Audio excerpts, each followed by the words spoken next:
popping, everybody? My name is Eden, and welcome back to the Retro Fashion Tarot channel.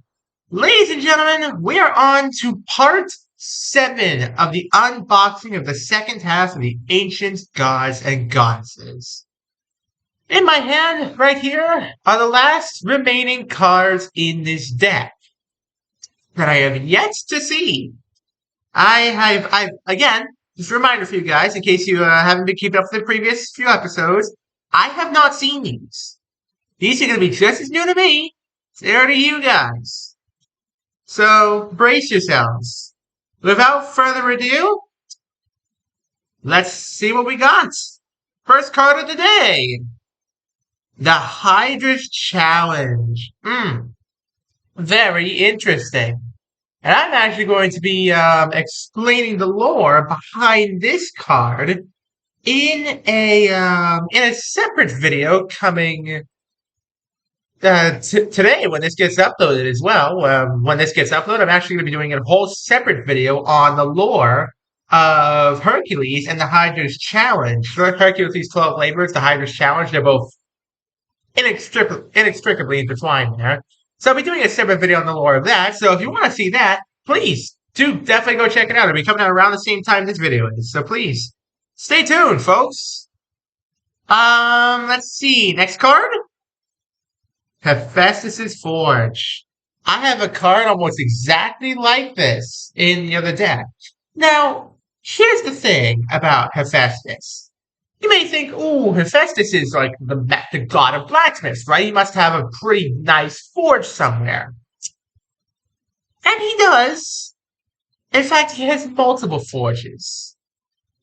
In fact, the forges are so big that even mortal eyes can see their exterior.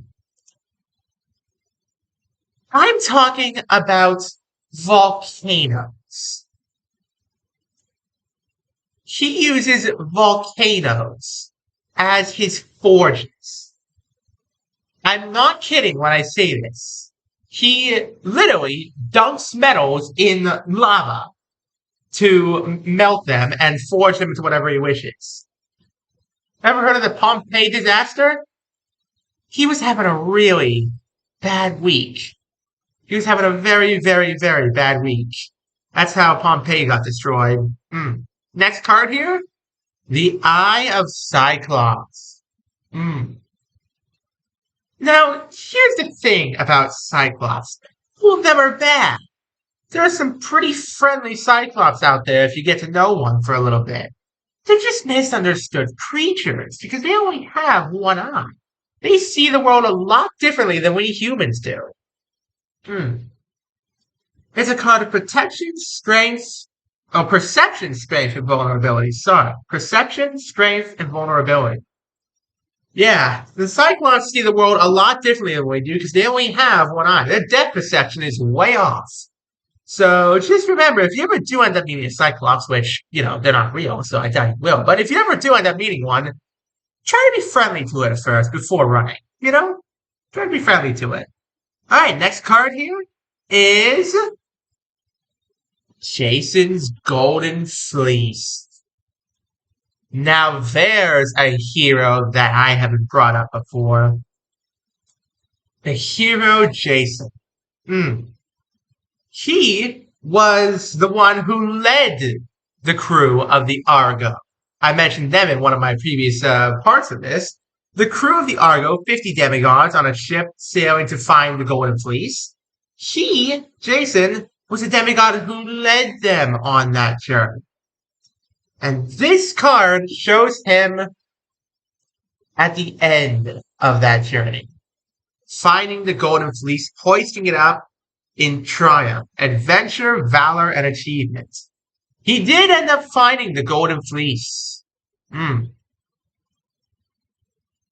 was a tough adventure for him and for the other demigods, and only the strongest, literally and figuratively, were able to survive that journey. Want to hear more about that? Go check out my previous parts. Next card. Achilles at Troy. Wow. Okay. So, Troy was actually a Roman kingdom, if I'm not mistaken. Greece and Rome are just two different sides of the same coin. One with honor and discipline, and one with untempered chaos, but also great order in its own mix. They're a yin and yang type of deal, Greece and Rome. So this shows Achilles at Troy. This is actually a Roman card. Achilles is a Greek demigod, but he's at a Roman place right now. Achilles at Troy. Now Achilles, I'm sure you all know the legend of Achilles' heel. His mother dunked him in the river Styx, holding him out just by the heel. And when he was pulled out, his entire body was invulnerable except for his heel. That's why he always guarded his heel. And Troy was where he fell, unfortunately. He was a great hero, Achilles. Heroism, battle, and glory. I suppose that is what this card represents. He was a great hero, Achilles, until he was struck down because he forgot that one time to guard his heel. One good soldier got a lucky stab in there, and that was the end of Achilles. See, the thing, I never explained how the river Styx actually works. So, very few could survive a dunk in the river Styx. And those that can do end up coming out invulnerable if they, besides for one point. Now, the one point, in this case Achilles' heel, his heel, is what keeps him anchored to the mortal world. Because the river Styx is almost like a bath of immortality. Because your entire body, save for one point which you decide on, becomes invulnerable. Literally invulnerable. Your skin becomes like iron. It can't be broken. It can't be hurt in any way. You can feel pain still, don't get me wrong. But you can't take any physical wounds except for the one spot anchoring you to the mortal world. And if that spot were to be harmed in any way, you would die. It's a pretty tough thing, the river Styx. I don't recommend bathing in it unless you're absolutely sure you know the risks. Next card here, Prometheus's Gift. Again, have a card almost exactly like this in the other deck as well. Now, Prometheus, I never actually explained his story, so let me tell you guys the tragic tale of a titan named Prometheus.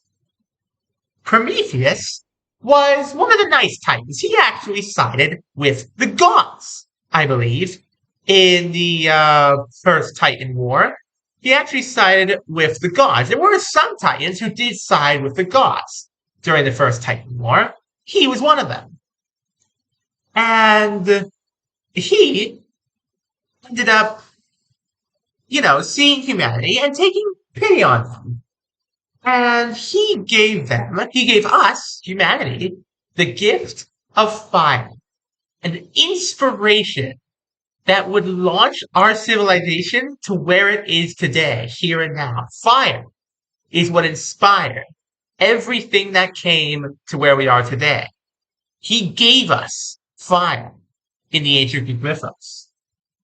And as punishment by the gods for his transgression, he was chained to a rock by celestial bronze chains. He could not break free from them. He could not hope to, be released unless someone else released him. And the gods,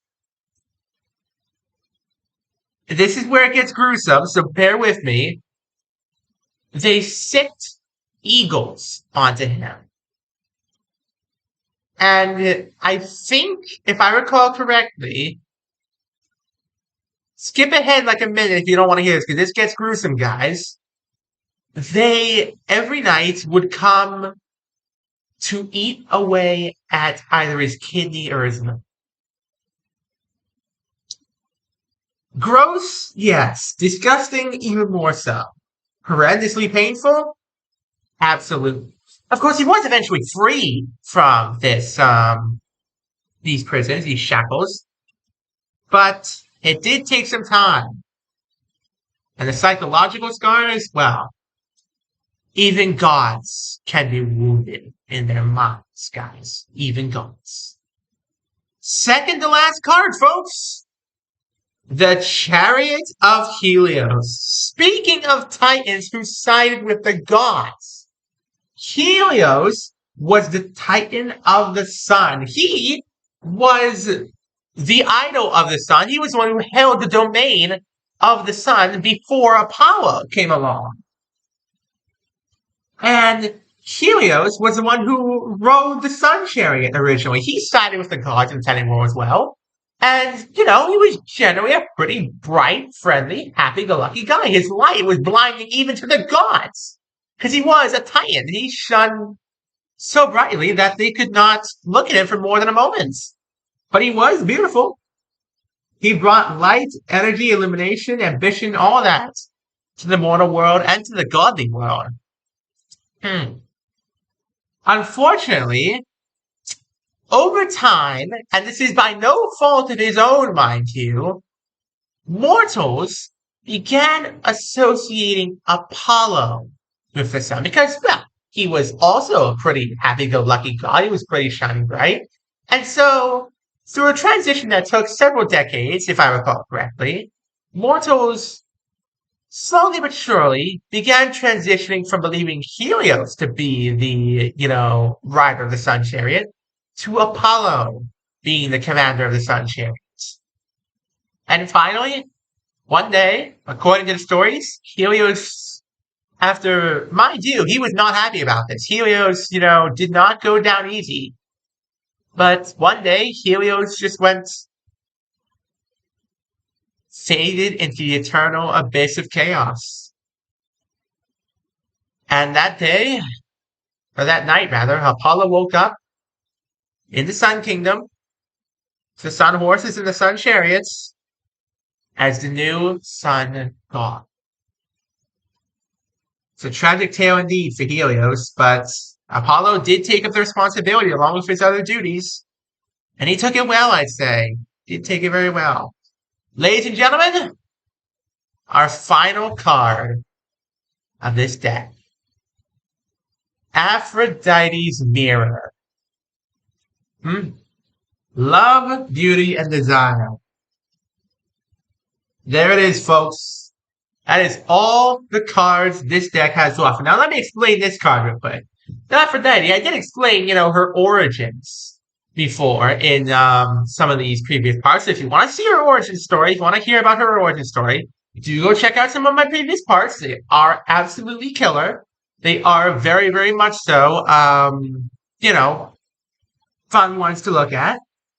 Now, Aphrodite in this card here is looking herself in the mirror, doing a little touch, because, she may be the goddess of love, beauty, desire, all that good stuff, but even she is, she's just a woman. And, women tend to have to do themselves up a little bit if they want to stay beautiful, they want to look beautiful, want to stay beautiful, all that good stuff.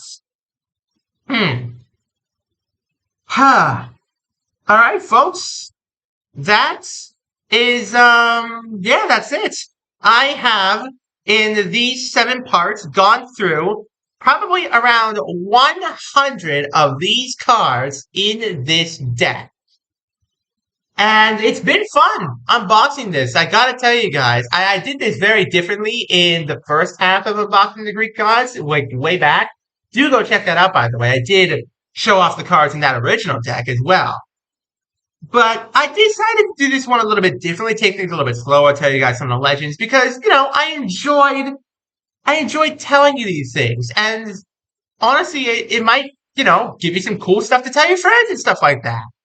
So, it has been an honor and a privilege to do this unboxing for you all. And if you did enjoy the video, don't forget to leave a like, subscribe, and turn on notifications so you don't miss a single one of my upcoming videos. We are still trying to get to 1,000 subscribers.